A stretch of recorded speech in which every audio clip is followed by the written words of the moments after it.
Good morning, good afternoon, good evening, Iowa soccer supporters. I'm Ben Brackett, your Soccer Talk co-host. Got Blake Seegers, my good friend, over here next to me. Blake, how you doing today?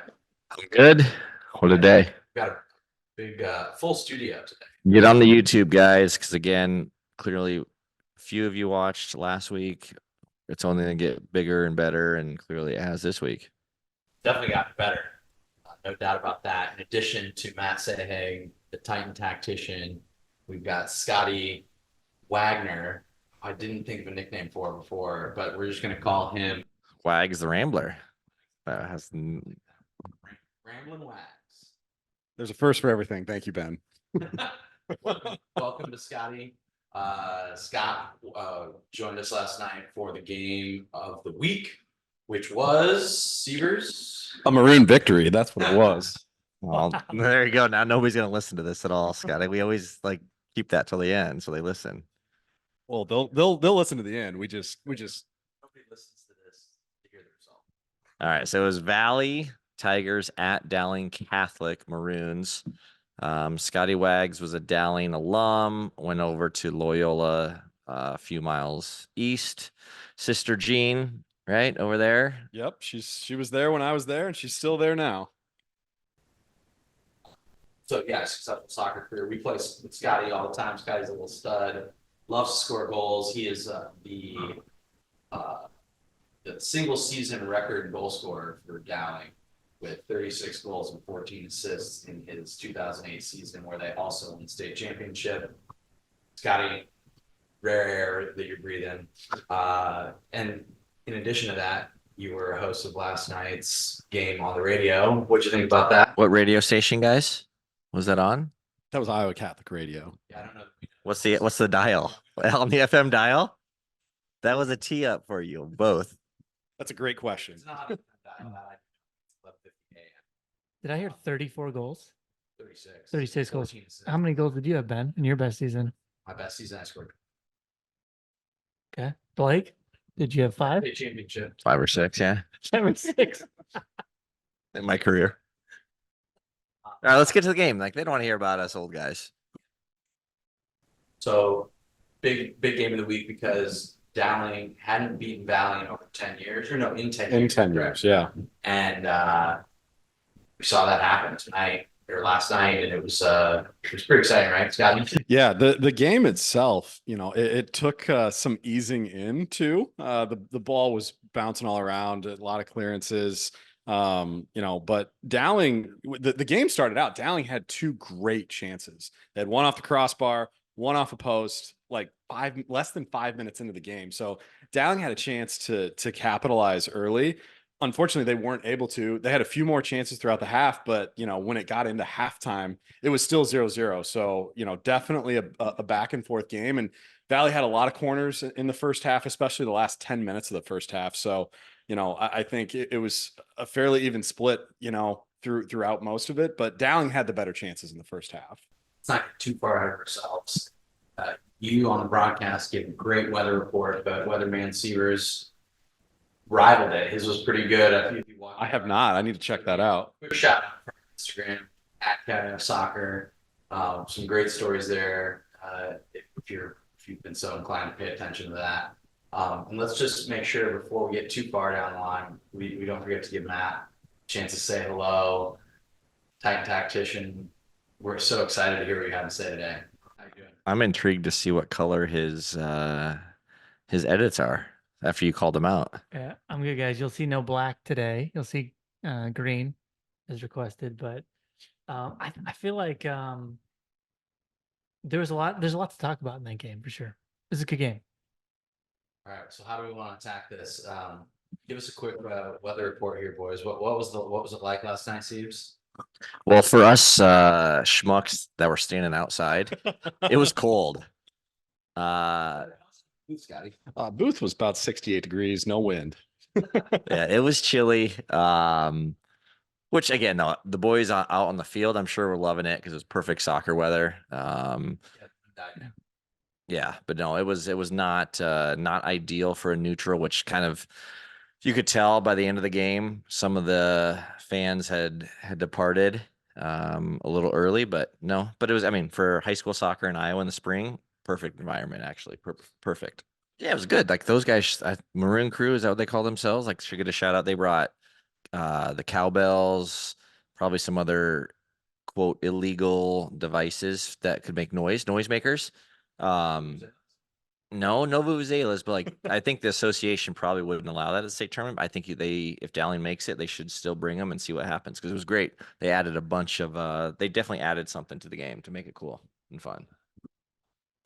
Great little stadium there. I know Matt really likes that spot. Scotty, you grew up playing in the on the other side of campus, right? On the grass field. Yeah, that was more of a cow pasture than anything at that time. But you know, it was our home field at the time, and you know, we made it work. But yeah, that new stadium that Dowling has, nice turf, good stands, and you know, able to make a good soccer atmosphere overall. Small though. I mean, I don't know if Matt, if that's one of your things you're going to talk about. Should we save it or not? I mean, it is small. I think everybody knows that, but Narrow. Narrow, yeah, Yeah. I love the high school stadiums on site at the high schools, right? Like that's super cool. MediaCom Stadium over at Drake is a super cool thing too, but there's something to be said about having a away team come into your turf and come play in front of your home crowd in an environment that is sort of kind of, I'm looking for the right word here, but Secluded. it's secluded, but it's also like it's right for the to make the atmosphere, right? Like you don't want to play that game in front of in a stadium with 60,000 seats because you can't fill it. But it is really homey, and so the stadium felt full last night. And the only thing I didn't like about it is the football lines on the soccer field. It's distracting for me, but otherwise it's perfect. It's interesting too because we talked at halftime real quick. Sorry, Ben. Halftime, Dowling went into the makeshift shed, right? Had their talk. I'm assuming they had a board in there. Maybe they, I don't know. But then Valley had to go out to the middle of the field because I love it. It's great. Like there's no facilities for for Valley, so it was just another interesting piece of the story. So good energy all the way around. Full, more or less, stadium. Great night. I would love to say that the soccer matched the beauty of the evening, but it was definitely a compelling contest, and there were a lot of talking points to be had. So as Scotty mentioned, first half was pretty cagey, not a ton of chances. What do you think, Matt? Why don't you hop in and start giving us your analysis, and we'll chime in as we go. Don't forget the first 5 minutes. The woodwork. Okay. That's kind of maybe directed to Matt. I don't know who. It just it was an open-ended comment. Sorry. Go ahead. Titan tactician. All right. And take things over for a second. Yeah, so I think the game, the first half was actually best explained by Teeling during the halftime talk.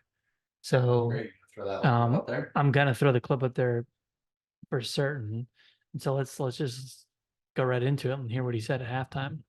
How much filler content are we gonna have today? A little bit because now I feel like this introduction has gone a little bit too long. And so We'll get some filler here. I swung by Dowling's practice inadvertently on Thursday night. Yeah, I didn't know they were. I don't know if I should tell where they have like a secret. I haven't told you boys this either. They have like a secret training ground when they can't train on campus, right? There's track meets going around or track meets going on at their soccer field. So ran into them. The girls were also training at the same time, but it was definitely interesting to see what they were working on. I don't know if I don't want to tell all the secrets here. I think there is an advantage that you can gain by listening to commentary, watching video, whatever it may be. It might not be a huge advantage, but it might give you a different, adjustment that you might not have heard or thought about. So while minor in nature, I think there is a possibility that things like that can affect a game plan. But ultimately, I don't think there would be significant adjustments. All right. We're gonna throw it back to Mac. He's ready to go. Yeah, now. that was a lot of filler, so I apologize for No, that. But that was actually some great insight. I like that because I think I would probably take an opposite standpoint from you. So we'll do that eventually because we're gonna have some more filler. Matt, so here's Jackson Cheeling explaining like what the first half was like, and I think he was right on the money. Are we live? All right, Jack O'Teeling, your eye looks not great. It's a little plug. On that, Sahag? No, please don't. What? All right, we'll go slower. What are the thoughts there? First half, 0-0. I mean, it's frantic. It's an exciting game. I think the atmosphere is great. We've had our score of chances. We just can't put one away. I think it's going to come in the second half. We got to limit the set pieces for Valley. Too many corners, too many fouls. They're dangerous. Where are we going right now, by the way? It's like a little makeshift locker room shed. What tactical adjustments then are we making at the half? I think we need to get the ball on the ground and just calm the game down a little bit, kind of exert our class and our skill that we have. I don't want the game to get too direct, the second half, and kind of too antsy, if you will. The first half was fun and kind of feel each other out, but we need to relax, get ourselves in the game, and create some chances, not just off the counter. Anything you need to change with Kipnipsu? He seems like the most dangerous guy there for Valley. Yeah, he's a problem. He's a big body. We're doing everything we can. Like I said, what we need to change is stop giving up corners and set pieces in our defensive half. Good luck in the second half. Thanks. So I thought he summarized the first half pretty well there. Like, number one, frantic, because it felt like that in a lot of ways. You know, Dowling's a team that can then keep the ball and can do some good things when they put it on the floor. But it felt like they were playing a little bit to Valley's game plan in the first half anyway. And so I thought he hit the nail on the head. And I thought we saw a distinct change actually in the second half compared to how they came out in the second half. we're up in the booth. Scott and I were talking about how often both teams, especially in the first half, will fly past the midfield. But ahead of the game, Scott, tell them a little bit about what, we had some time to talk on the phone with Jackson Teeling, ask him what the keys to the game were, and we just give a little insight to that, Scott. Yeah, Jackson, spoke a lot about just the midfield battle. I think that was the big thing. Win the midfield. And when I was thinking about the game and after everything concluded, it was cagey throughout. Like, I don't know if there was a clear winner in the midfield. There was not a lot of possession. I think in the middle part of the second half that it calmed down a little bit, but the first half there wasn't a ton of possession. But Dowling still did generate a couple really good chances, just weren't able to capitalize on them. And just the other thing we mentioned when we were chatting last night was just that usually when you think of the midfield battle, if you will, you're thinking of tackles, first and second balls, win aerial duels, all that kind of stuff. And in this situation, it was more like the battle was who can put the ball on the floor, connect some things, and they're playing both 3v3 in the middle essentially, and it. Yeah, they didn't even, that one might have been the most intriguing matchup, and we didn't really see it because it just was ping pong. I don't know, Matt, continue, sorry. Wait, actually, do you have anything? No, I mean, I agree with that. So I think there was a pretty distinct change from the first half to the second half. So I pulled a couple of clips up that I thought just demonstrated how the game went from Dowling playing the way they didn't want to play necessarily to how they wanted to play in the second half. And so I've just got a couple of different comments on a couple different sequences that I think that the players can maybe take into consideration as they move forward. Obviously, the game of opinion. So for anyone watching out there who disagrees, I mean, let us know. For anyone who has got some input, let us know too. But the one thing the clip I got pulled up here is it's with 24 minutes left in the first half. And I think this shows basically how Valley made it difficult for Dowling to get to sort of play in terms of where they wanted to play in the game. But I've just got a little bit of feedback here for some of the players. So let's just watch this clip to start. So if you look here, you can't see the ball right now, but the ball is coming out of the back where Dowling's got the ball, the goalkeeper's got the ball, and the player here to the right of the screen is going to come and get the ball. So I'll just let it play first and we'll comment on it.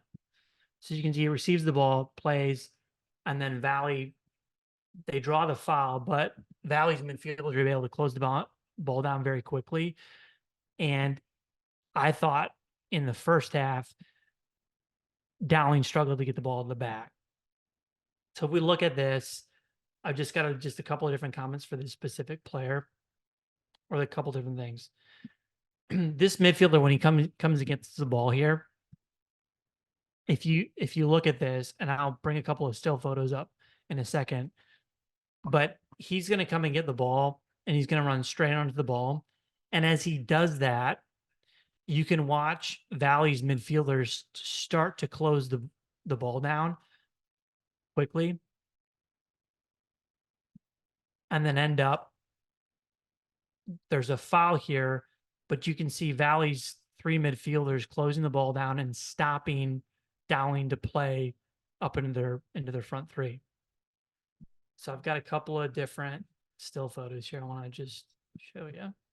All right.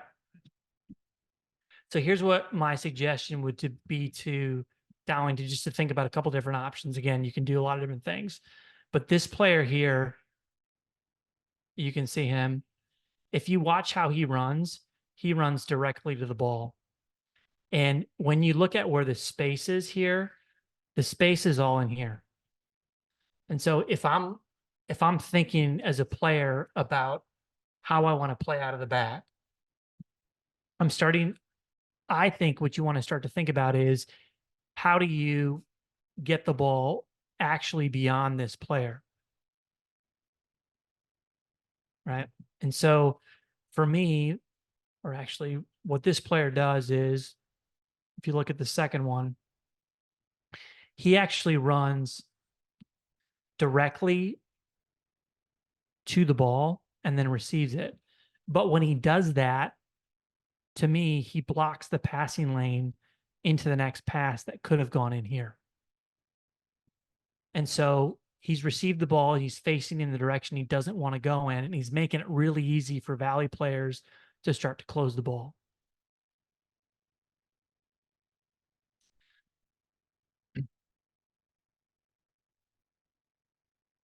And you see the result here once he plays it into, I think that's Gardell. You've got 2 Valley players who close on the ball very quickly. So here's my idea for the player instead.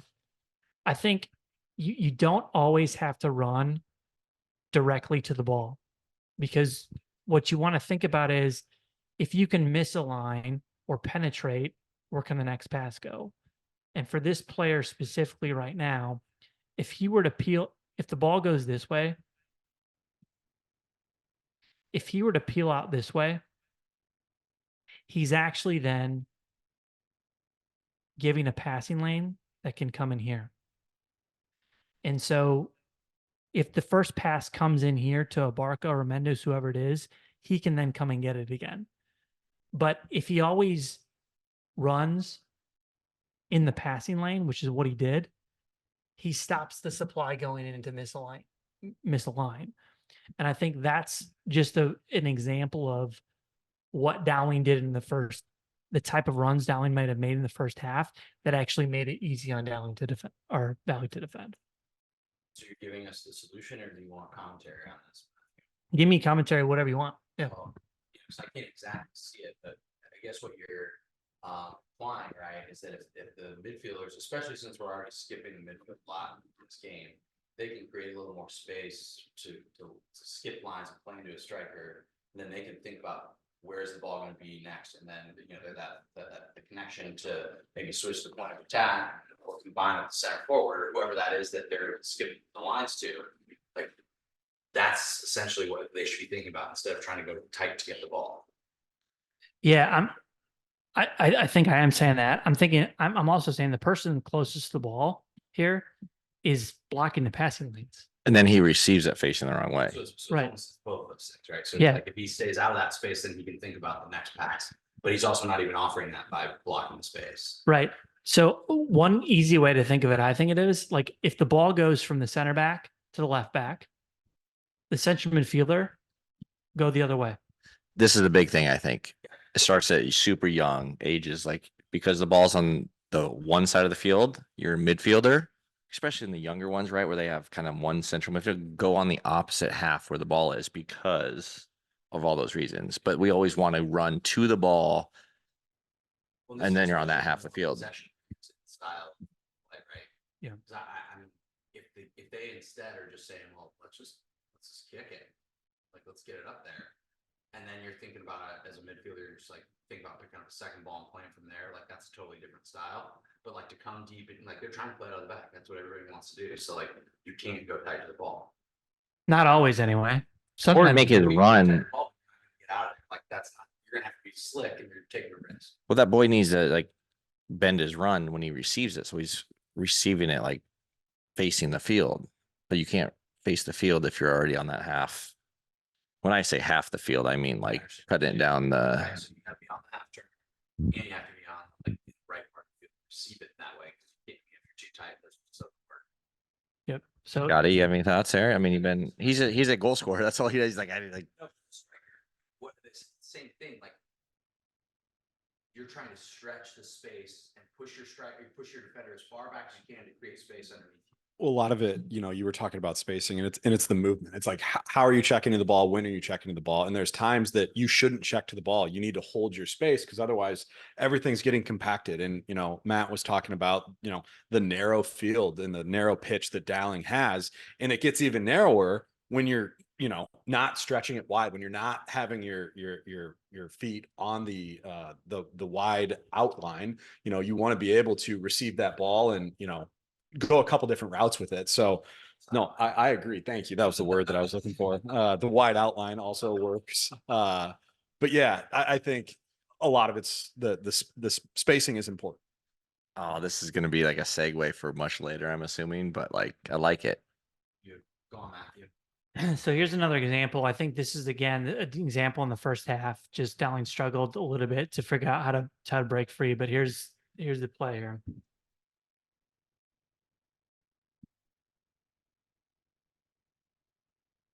All right, so I'll stop it right here. I'm gonna back it up a little bit. So Gradell gets the ball first. And he plays just a short little pass. I think it's into Mendez, and Mendez goes backwards as he should. And then you see the ball go in here, the midfielder, and then they're forced backwards again. So again, I just want to talk a little bit about the runs and how I think that there's a couple of different options here they can look at as they receive the ball. So if you look at the where Gradell gets the ball here,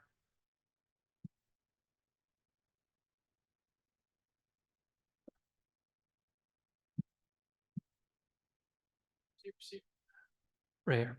Right here. Yep. So Gradell gets the ball by the 35-yard line or so. You guys can't even see the screen, can you? Well, I mean, I guess our viewers are going to be able to see the screen, but that's all right. So he plays a little square pass. I believe it's into Mendez. And then Mendez makes the right decision here because he can't go forwards. So he actually ends up taking it and he goes backwards into Dowling's right back. Right. And if you watch here now, I think this is where the decisions like for Dowling become important and what the movement looks like from the other players, because they're doing a good job of keeping the ball. But I think there's a couple of different ideas that I've got for how they could have a look at this. So I'll just go slow. Gradell comes to the ball. And as he does that, he's drawing Valley players in. So the right back here then plays a pass into central midfield, and the pass actually forces Dowling backwards.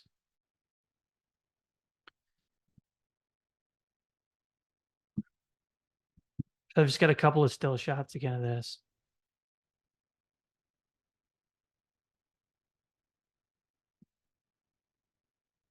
All right, so a couple different things.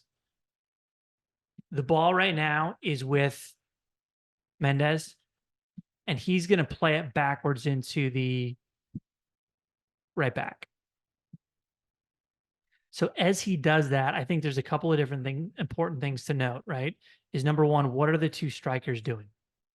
Because ultimately, if the ball is going backwards, Valley players are going to start to go this way. And so this is where the opportunity starts to get to penetrate when it's on or when it's time to go forwards.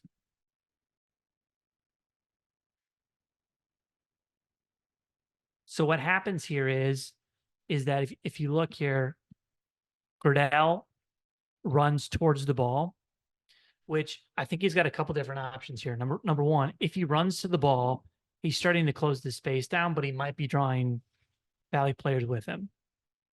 I think a different option for Gradell here, instead of running towards the ball, would have been to go beyond those defenders and to sit in the hole and to receive it in behind them instead of always running to the ball. So this is another. Really, we didn't need to segue. Like we were going straight into it, right? This is exactly what we're talking about, creating space. Yep. Instead of always just running towards where the ball is, maybe you just hold and you sit him on the line. But like I don't mind his run because I think he ultimately starts to bring his defenders with him. I think the where it breaks down here is actually with the player on the ball. And so, whoops.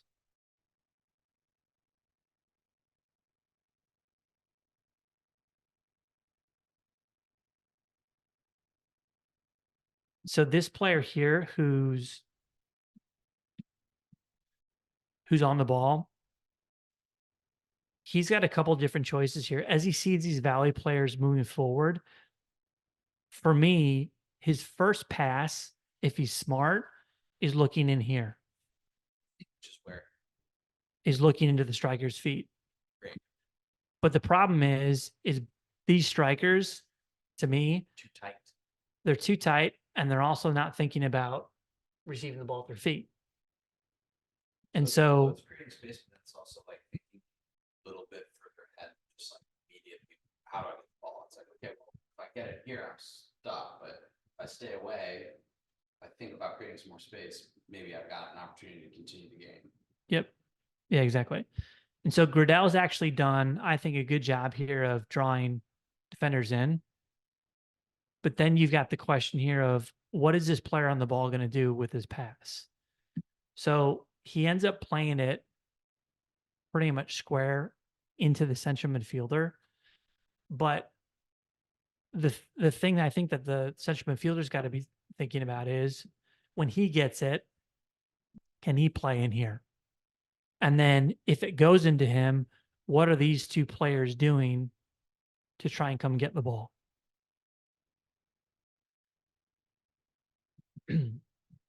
So what happens here is the ball gets played into the central midfielder, but it's played with a pace that's really slow. And so the central midfielder actually has to come and get the ball. And so when he comes and gets the ball, Valley players are able to close him down. And that forces him actually backwards. So they're already on, and they're already on that. That space now is even smaller and smaller now. Yep. And everything's getting condensed. So if you hit the ball properly, right? Zip it into him a little bit, right? That's maybe not as much of a problem, but with a short pass, come get it. Scotty, think about that as a striker, like how frustrating it is when somebody under hits pass. I better get that. Next thing you know, you're back defending.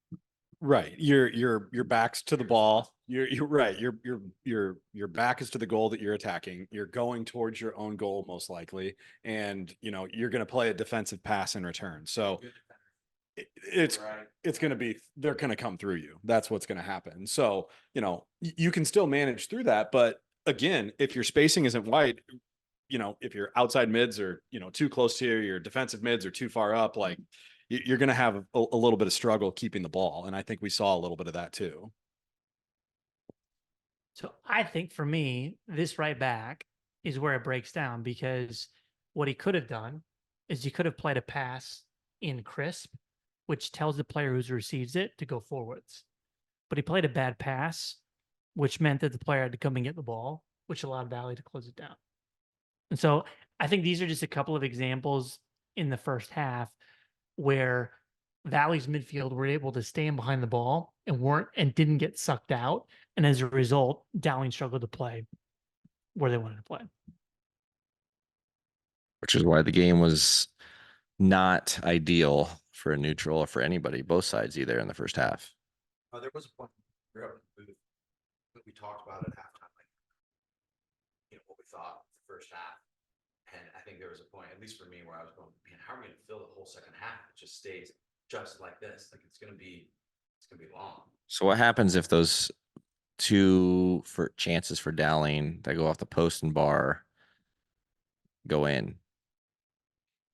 Yeah, I mean, like, so let's talk about those real quick. So Jonathan Mendez smashes one off the bar pretty early on in the game. First 10 minutes. Was it a goal? No. You guys were higher than I- us on field yeah. level. I guess my reaction is the from a person who liked to score goals in his career. If it was close to going in, I was celebrating, and Jonathan did not celebrate. So that was kind of the indicator for me. He's an emotional player. No two ways about it. So like if he accepts, like if he's like, oh, it didn't go in. Right. If he didn't went in, that he's going to chase the ref around the field. Is my guess. So Mhm. and then quickly thereafter, another great chance. Yeah. Great service from wide. Yes. Behind the defenders. Yeah. They had two. Both of those were within 90 seconds of each other. Well, I don't either. Was it? I don't know. Was it Crowder? may have been. I don't remember it. Mention that in the post-game Yeah. He was also then beginning that in the. That was the header that like headed it properly, even though like Yeah, when we were talking about that, great technique to have the ball down in the ground, just like almost just like Too far down. But Josiah Crowder, I mean, he's probably man of the match overall. He was man of the match the other night when they played against Roosevelt, and then we were just following the Dowling game just briefly. Scotty and I were talking about it, and he scored again today against Scott Catholic, so which is the Nebraska state champions from last year. So like Josiah Crowder, Jr. had himself a bit of a week, and I don't know. He was one of the players that I enjoyed watching. Yeah. He's not like the big name. Yeah, I thought Josiah did fantastic. When you talk about a game that's a little, cagey or, possession is struggling, those chances that you're able to create are very important. And I think Josiah created really good chances and ultimately capitalized on a big one in the second half. Absolutely. And we'll get there. It's not spoil it. Not going to get too far ahead. One of the strikers. And also played out wide as well a little. Did he get the game winner? He did. He was the game winner, and then he scored. He had a goal and assist against Roosevelt, and he scored again today against Scott. So Interesting. good goal player. And we were talking to Jackson after the game, and it sounds like this is a kid who's kind of like coming into his own a little bit, which I love. What do you got for us next, Matthew? That's pretty interesting because you know what? I've got a different player of the game. I couldn't have told you about Crowder. I didn't notice him. I didn't realize he scored the game winner. But I also don't know all these players. Yeah, So I mean that's fair. I mean, he had a lot of chances. He was a strong attacker. I mean, for me, you know who the player of the game is, and I think who the guesses too. Yeah. I want you to guess because I think it's a player that you're not going to think is the player of the game for me. What's that? Down player. Well, they won the game, so it's got to be a Dowling player. That's why he said it's a player. So that's Yeah, so I guess now we know it's down. it's a Dowling player. Scott. He's not only the player of the game, but he's also the playmaker in the game. Is it Henry Barca? No, Shoemaker bullies the boy, serves it across. The defense played well. So I'd go Foth or the goalkeeper, pitching a shutout, Hudson Porter. for me, it's Foth. Yeah. I think he's the player of the he game. negated Valley's best attacking option. And every time He negated. He was the one manning up with him. He had multiple tackles that he went in. And when he went up to, while their attacker did win a lot of the aerial attacks, nothing really resulted from him winning them. I was dead laughing. Let me jump in here. What did you guys say? He either deadlifts or squats or something silly, something absurd. incline bench is 225, like I'm maxed 225 regular bench. So is he? We were like 6 Foth? tall. yeah, where's he going to, where is he going to do anything? He's a junior. Junior. So is he looking to play? Does anybody know in college? I hope he's looking to play in Okay. college. Yeah, Okay. no, and, I think the debate,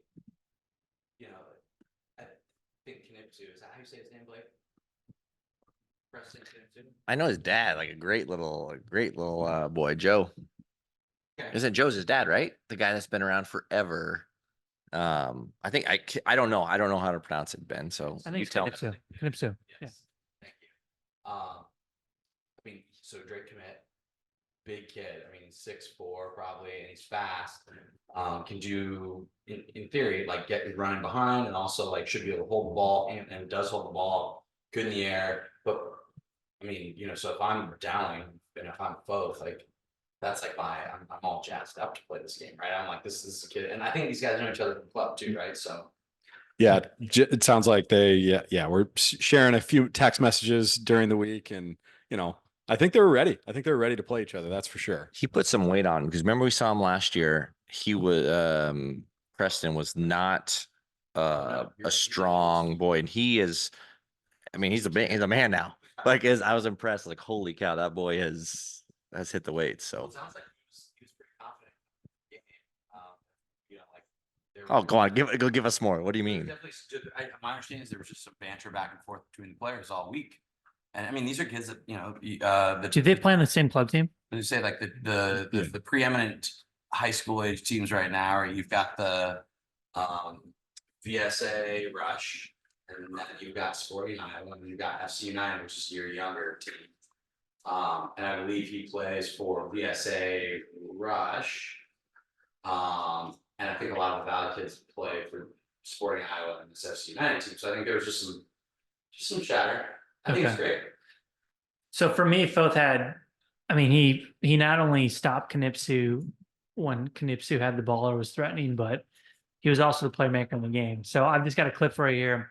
This is in the second half. I think this is when Dowling starts to change a little bit how they play, and starts to be a little more patient out of the back and build a little bit. But the goalkeeper's got the ball here, and you'll see as the goalkeeper takes it and brings it left to Foth. This is with 16 minutes left in the game. So Foth gets it, and this is what I like about what he does. He holds the ball until he actually commits the defender. So Valley's front striker comes and pressures the ball. And I think Foth knows always he's going to play the left back, but he just waits, and he waits until he commits the defender. He then plays a nice simple pass to the left back. I'm showing it to you right now, aren't I? No, you're gonna have to. Am I not sharing? Put the screen up there. This was one of the best descriptions you've had the whole time. Like I knew what was happening. So it was good. Sorry, guys. So my favorite moment of the game for both, and I don't know if you're gonna say this or not. I hope I hope it is too, because it was awesome. it was sort of like later in the second half, but I don't think Dowling had scored yet. No, it was still zeros. And Knipsu's on goal essentially. Yeah, In the by the box. touch line. Yeah. Yeah, but he's in the box. Yes. And both comes flying through, slide tackles, wins the ball. Wins the ball, and great tackle, and then stands up over him like he's a linebacker. Yeah. Like a football linebacker. Yeah. I'm surprised based on the way the ref. Also, we're not talking about the referee, but based on the way the ref was reffing the game, I'm surprised there was not a yellow card. I was shocked there wasn't a yellow card, but I was happy there wasn't, because it was a great play. And, you should be able to show a little bit of emotion every now and then. Yeah, tell me that's the clip you're gonna show us. I don't know if I'm going to show you that clip, but I might. I don't know if I've got the actual tackle, but here's a different one for you, right? So goalkeeper's got the ball. Am I sharing the screen now? Yes. So it goes to Foth, just a very simple pass. But watch how Valley's player closes the ball down. So he takes a touch, invites the Valley player in, and then plays the left back. Nice little pass. But if you're watching just this in slow-mo, watch all the Valley players start to go forward to the ball. So just this little pass is gone to the left back. And all of a sudden now, you've got all the Valley players going forwards towards the ball and pressing the ball. Yep. Which allows a bigger pass then to be played into one of Dowling's front two, I believe. And if we just let it play, then all of a sudden Dowling's in behind and they have one of their best chances the second half. So you're saying basically both the timing of his pass is such that it invites the whole Valley team in to press. Right. Like for them, it's a trigger. They all press, and then his one pass is basically what's allowing them to play. Yeah, absolutely. So I mean, I think it's about tempo at that point, right? So he gets a short little pass, 5-yard pass. He could play it quickly, but that doesn't help him because if he plays it quickly, Valley stands still. If he puts his foot on it and plays slowly, he invites players in, he sucks them in, and then he plays the next one. Notice that. I'm always.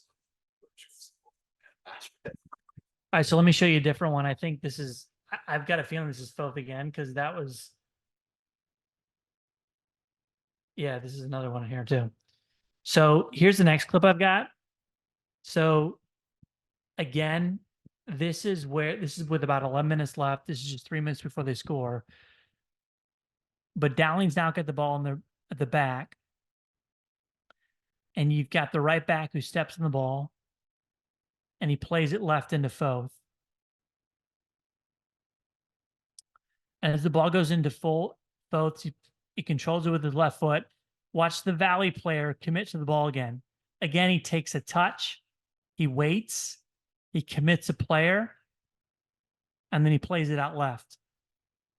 So as the ball goes left, notice the two players in the middle of the screen for Valley, because they're going to be running their socks off all over the field here. And so for me, this is the point when Dowling starts to decide we're going to change the tempo a little bit. We're going to slow the game down.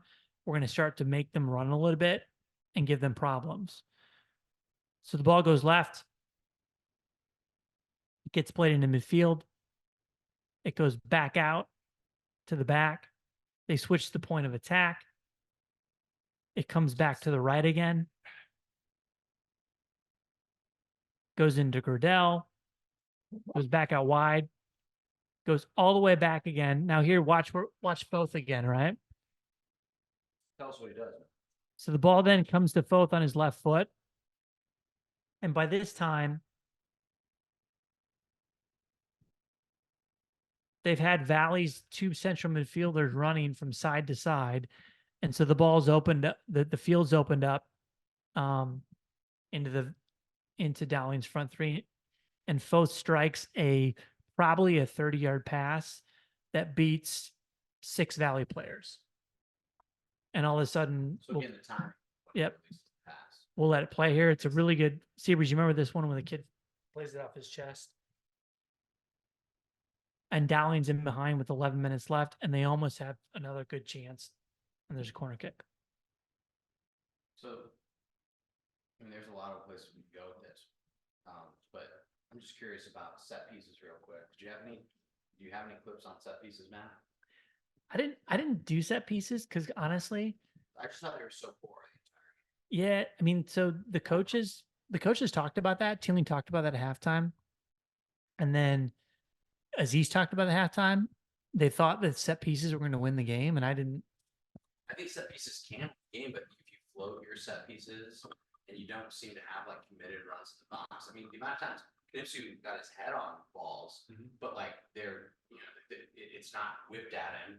He's kind of, he's like just a split second late, so like he's looping them up as opposed to like, going, again, because they're high and floated. So he's getting his head on. It's huge, but they're not.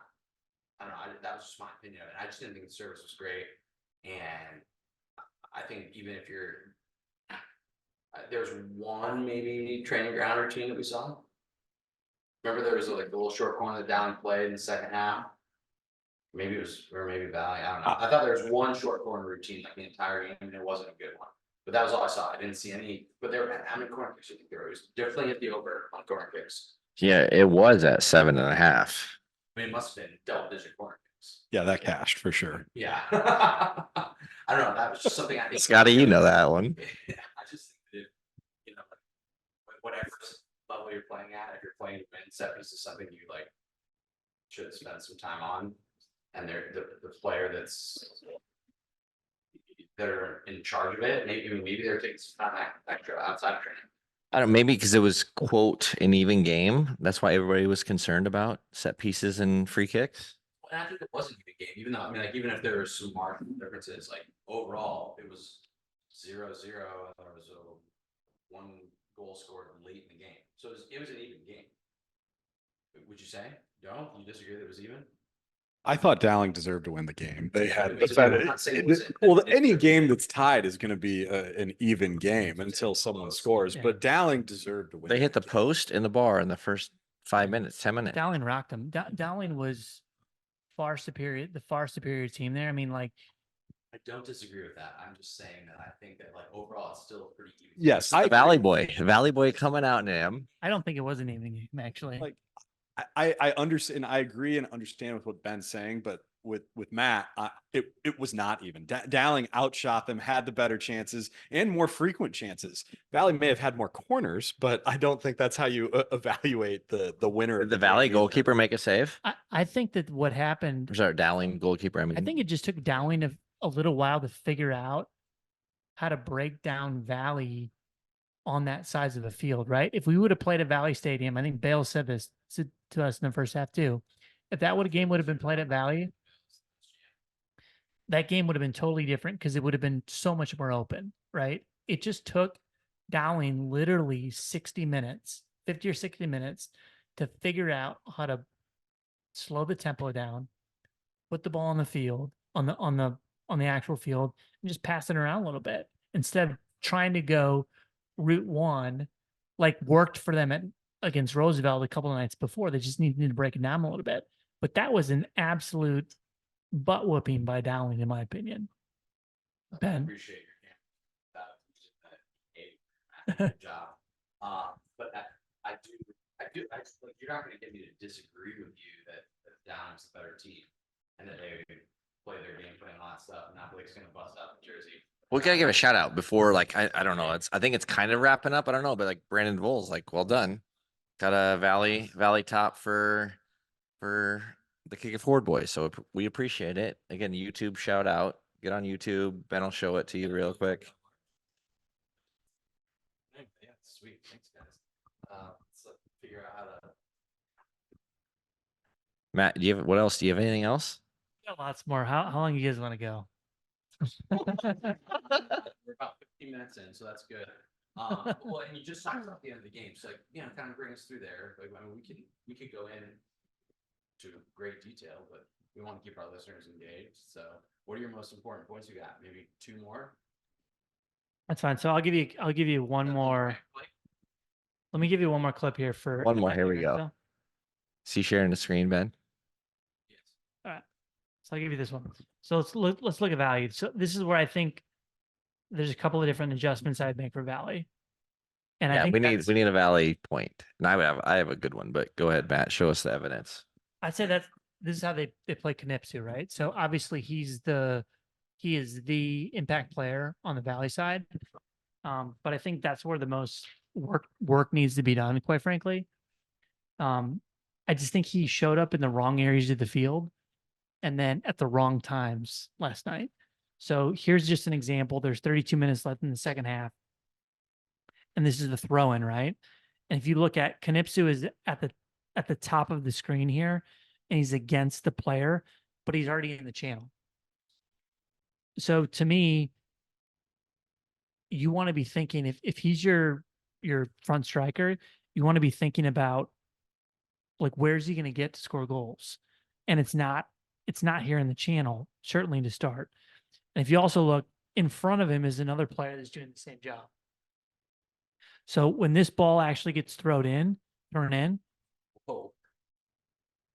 it goes directly over the player in front of him. It bounces in front of him. And then if you look in behind him, there's Foth in behind Knipsu, and Knipsu's got nowhere to go. So the ball, he tries to turn, and he loses the ball. I hate throw-ins bouncing to players, by the way. Yeah. Kids, fix that. Throw it into the, like, let them volley out of the air. Right. Bounce it. On a grass field, it's a little different. But I mean, for me though, like, I mean, Knipsu should be further. If you look at the screen right now, he should be beyond the 40-yard line, splitting those defenders, going blindside to create space, right? And then when the ball gets thrown in, somebody else can deal with that. And but he's got to get to a position where he can actually score. so let's talk about, are you gonna give us some on Uh, up top striker play? Because we've got an expert here, Scott Wagner, and then I think that both Blake and I could add a little bit to this, as we've both played as the big guy up top, striker, who's gonna hold that space. And I think there's like two things you have to do. There's literally two things. If you're gonna hold the ball, you have to receive it sideways on. And then you have to bend your run. Blake was talking about bending your run earlier. You have to run that back line a little bit more and actually threaten him behind. And I just don't think that, I didn't see that from anybody last night. I didn't see anybody holding the ball up well, and I didn't like sideways on. I didn't see anybody roll anybody the entire time. I never saw anybody check and then spin somebody. Yeah, there was no holding of the ball or trying to turn him quick. It was trying to receive it, take a touch, take another touch, and then, play it back to where it came from primarily.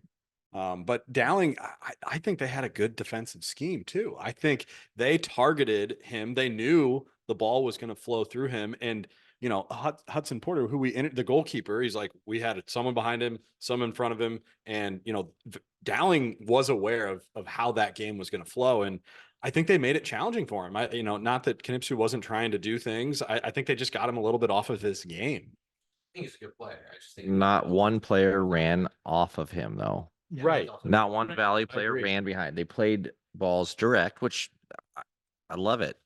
Not one player ran behind. He won headers. Nobody was was running alone up behind. there. Yeah.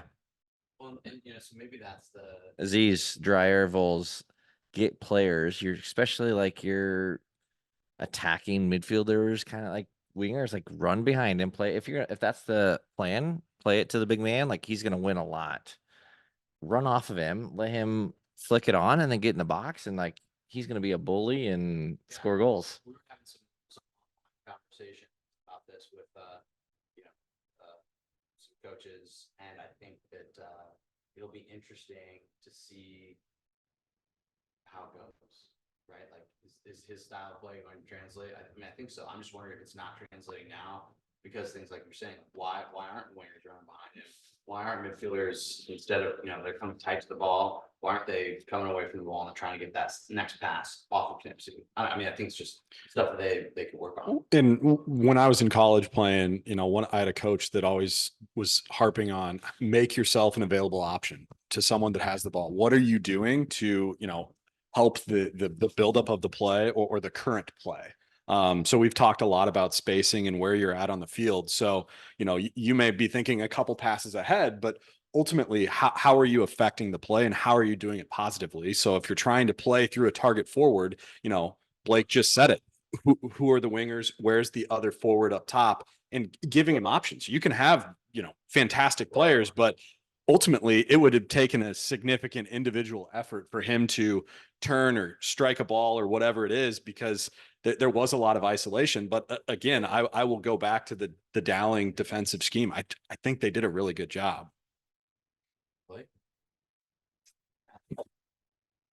Back to you. Give us more. I agree with that. Well, I think Foth actually was the one that shut him down. There's other moments in that game where Knipsu actually, they try to play Knipsu in behind and Foth just shuts him down. But not only that,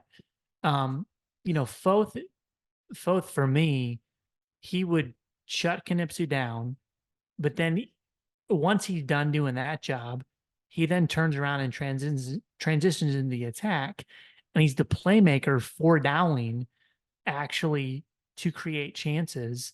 And then if you actually look at Dowling's goal and you back it up before they get the ball, he's the one who stops Knipsu.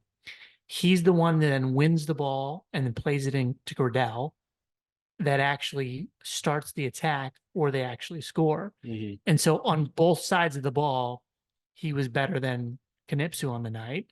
And so I think that's where the game totally changed, in my opinion. But for Knipsu, and this is just my opinion, that's the player I came to watch for Valley. So I get that he didn't have a ton of help because he didn't. And I feel from him in that regard because I think he was isolated up there on his own. But there's a lot of moments for me in that game where his starting position is off, like the one we just saw on the channel. I also think that he is he doesn't get himself in a good starting position when Valley doesn't have the ball. So when Dowling would win it and the ball would advance for Dowling into Valley's defensive third, that's an opportunity for Knipsu to start to get against Foth and start to think about, if Valley wins it, what's going to happen next. And there were a lot of times in the game where the Valley midfield did a good job of winning the ball and making it difficult for Dowling to play. And the ball gets sent back up front. But you've got Foth, who's 5 yards dropped off from Knipsu. Knipsu's not up against him. And so Foth just cleans the ball when he wins the ball. So I think his starting positions were very, very poor in relationship to what was happening in the game. And I think that's an area he can improve. Sure. The game had a weird rhythm to it for large parts, right? I mean, it was a little offbeat, if you will. But let's just quit, since we are getting on the long end, that's right, Blake. Let's talk about the refereeing real quick, because Scotty and I were just, early in the game. I mean, I think in that first quarter-ish of the game, there were 4 cards. And then there was a big lull, and everything was fine again. And then again later in the game, then the yellow cards came back out, and I just didn't. It was just. This isn't even necessarily a comment on the quality of the reffing. It was just so weird how it, because I felt like the level of fouls didn't decrease. Like some of these, there were hard fouls that didn't get yellow carded, but it was focused on those 2 parts of the game. Maybe I'm totally wrong about that, but it's Scotty and I were sitting there watching it. I don't know what you guys think. Matt's a referee, maybe not by trade, but deep in his heart, we know that he's watching the game with his yellow shirt on a little bit. So what do you think? There were too many yellow cards given by the referee. Especially when you have a sit out. The referee did a fine job. He did not influence the impact of the game. The players who got yellow cards could have avoided them if they would have been smart about them. Mhm. And so, for example, Mendez, I mean, we actually had a conversation. Yeah, we had a conversation with Mendez. I actually think he might be the most skillful, best player in the field.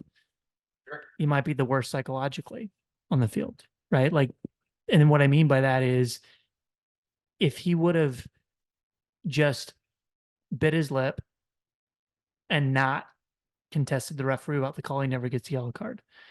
The same is true for Knipsu. Yeah. When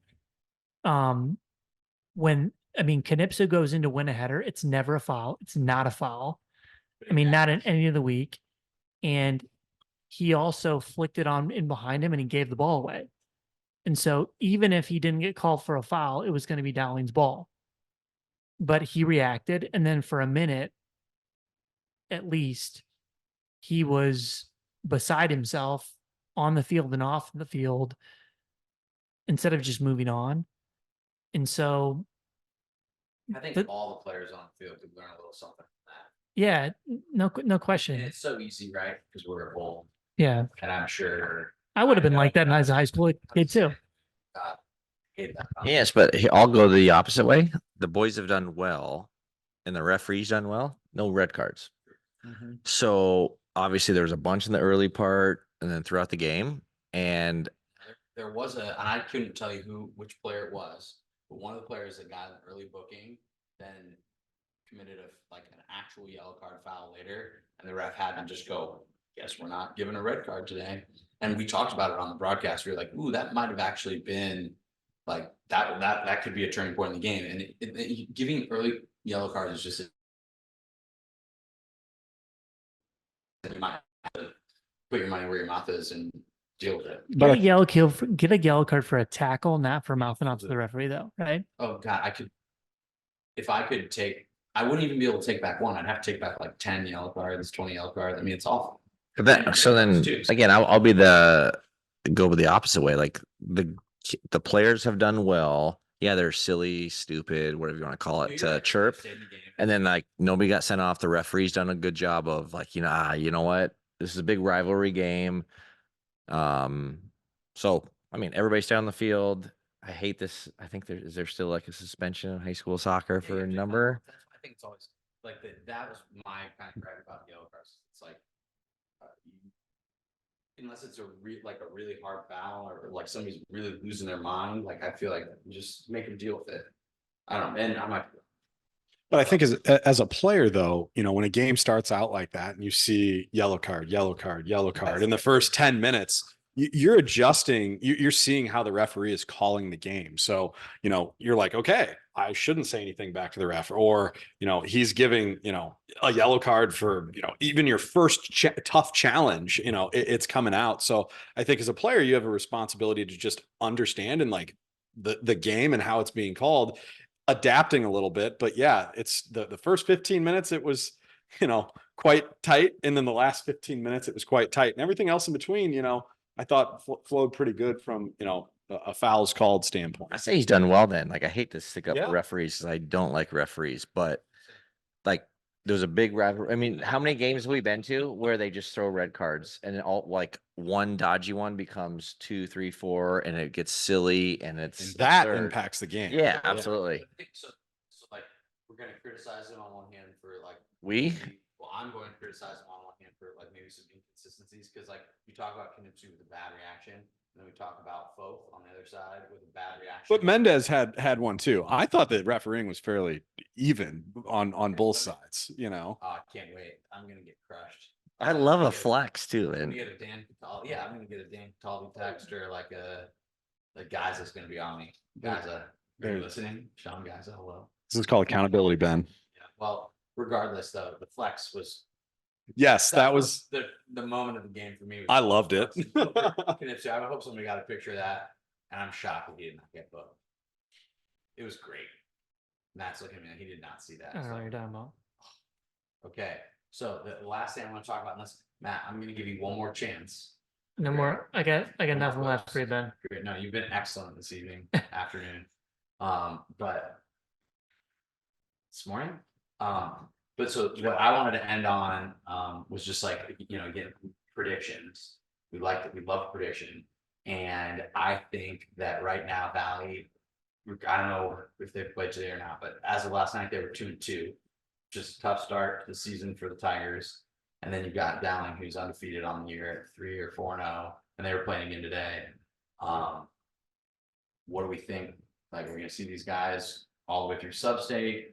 Do you think that Valley can make it to state? Do you think, like, can Dowling get to state and then actually do the business? Anybody? they'll both make state. Valley's got too many good. Yeah, Valley's got too many good players. Aziz has won too many games. 520 some games. 60. There you go. Like absurd number. I mean, Valley, they've been off there out of county for at least a year or two.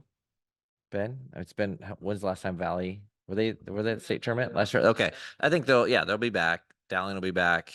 That's my prediction. So you think they maybe get later in the year? What's the result? Like, Do you want coach speak? That's what they all say. I think I don't know, it'll be intense. I hope I can see it because there's going to be it'll be in the semifinal, final. And it's going to be not as nice as it was this week. Everybody's nice. There's no controversy. There'll be something sketchy, dodgy. It'll be great for the neutral. And I don't know. I mean, since Valley gave me the shirt, Valley is going to win. And there you go, Vols. so I've got a prediction for you. here we go, Matt. These are sometimes my predictions are unpopular, but That's what I I think Valley is gonna get upset. I don't think they're gonna make state. I don't think they're one of the top 8 teams in the state after what I saw. I think Dowling is a shoo-in for state. They'll be there. The question for me is if a team can stop them from playing. I'd love to see a team absolutely put a ton of pressure on Foth and stop him from playing at the back. And then also get up against him and really outmatch him physically and see if he can handle it. The same goes for Mendez and Abarca. If I was playing against those guys, I would be telling my guys to crush them, not to be dirty, but to really play physical and take them out of the game. And so I think that's how they get beat. I like a Frizzell team who's got a little bit of to them to maybe do that, even though those guys didn't like my predictions last year. I assume they'll be up for the challenge. There's probably a couple other teams out there too, but I think that's how you beat Dowling. You really play physical. Scott, I'm gonna let you chime in last. And Matt, I love your prediction because I think it's one of the more accurate things that predictions that we've heard probably. Like I talked to some of the staff early in the year for the Tigers, and the concern was just that there wasn't like a clear leader. There wasn't like a clear leadership group. And this is me poking my Tigers a little bit to like somebody to step up. But I think that when you talk about both at Dowling and you see Mendez and you see Barca, like they've got almost too many leaders, almost too much personality on the team. And I didn't see a ton from Valley. And that's like something that I think if you look at the Tigers state championship teams, they have big personalities and they've got leaders and winners and guys that are not going to accept some of the stuff. And so my last little point was just like and this isn't meant to like you should be fake. This should be authentic. But if we watch Dowling and we watch Valley from up above, Valley sitting down bench the whole time, coaches pacing, kind of frustrated, angry. Dowling, on the other hand, whole team standing up, engaged in the game, encouraging their teammates. Like I just think there's a massive difference. So Matt, I wouldn't be surprised if Valley didn't make a state. I'm going to say that they will, but it will depend on their draw. And if they keep losing games, their draw's not going to be great. Who knows? Maybe they're going to end up playing Dowling in the sub-state final kind of deal. But Dowling, I think Dowling's going to be disappointed if they don't make the state final, and they should be. Swag. Yeah, my knowledge of the current high school landscape is not as deep as the others on the pod right now. But what I do know is a bit of Dowling. Obviously, I've been friends with Jackson for a long time. Played with him, at Dowling when we won state. And I know these players and the team that Dowling has. I think, yes, they need to make state, and I think they have all the tools and players to do that with not too much difficulty. But when it comes to state, I think the things that are important when you look at championship caliber teams, Ben, you hit the nail on the head. I think there's a culture that comes with it.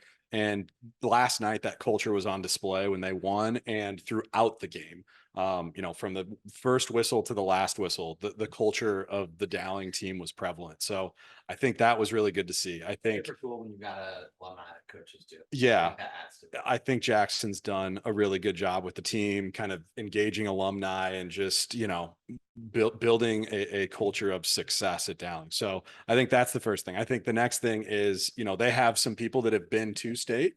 They've experienced a game or two, and they haven't had the championship win that they were seeking. So I think having a little bit of scar tissue, from previous times and experience that you can lean on when you get into those tough moments, because all games in state are tight. Doesn't matter if you have 1 loss or 10 losses. If you're in state, you're in the tournament and you have an opportunity to win. So I think that is, in Dowling's favor. And then the last thing is they have playmakers. They have guys that can put an individual contribution and be a standout player, like an Abarca, like a Mendez, like a Foth, like we've been talking about the whole time.